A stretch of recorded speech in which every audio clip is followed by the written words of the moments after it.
ભયંકરમાં ભયંકર એસિડિટી, છાતીમાં બળતરા, પેટમાં બળતરા, એટલી વધુ એસિડિટી હેરાન કરે છે.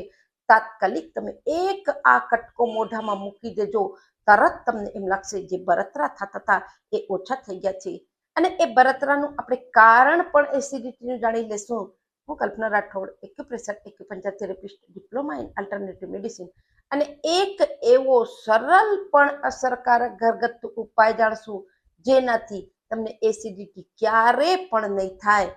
હવે સૌથી પહેલા તો આપણે કારણ જાણી લઈએ. એસિડિટીનું મુખ્ય કારણ બહુ વધુ મરચાવાળું, તરેલું, ચટર પટર, ઓઇલી, સ્પાઇસી એવું બધું ભૂખથી વધુ આપણે ખાઈ લઈએ છીએ, એ હજમ નથી થતું અને આપણે એસિડિટી થાય છે. આ તો કારણ થઈ ગયો. હવે કયો એક ઉપાય?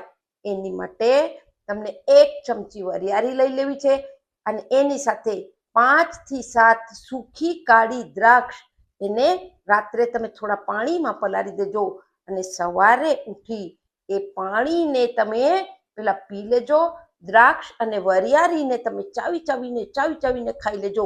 સતત યદી આ ઉપાય કરશો, એસિડિટીથી હંમેશ માટે છુટકારો મેળવી શકશો. હવે કઈ એક વસ્તુનો કટકો?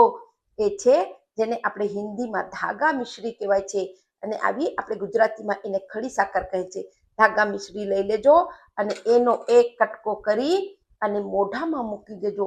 જેમ જેમ એ ઓગળીને તમને અંદર જશે, તરત તમને એમ લાગશે કેટલી શીતળતા આવે છે, ઠંડક લાગે છે અને તમને જે બળતરા થતા હશે તાત્કાલિક દૂર થઈ જશે. વધુથી વધુ લોકોને શેર કરો, કારણ કે અત્યારે ખાનપાન બગડી ગયું છે. ચટર પટર, ઓઇલી, સ્પાઇસી તો બહુ બધું ખાય છે. આ નુસ્ખો એ લોકોને કામ આવશે. સસરા મસરા ખુશ રહો. નમસ્કાર.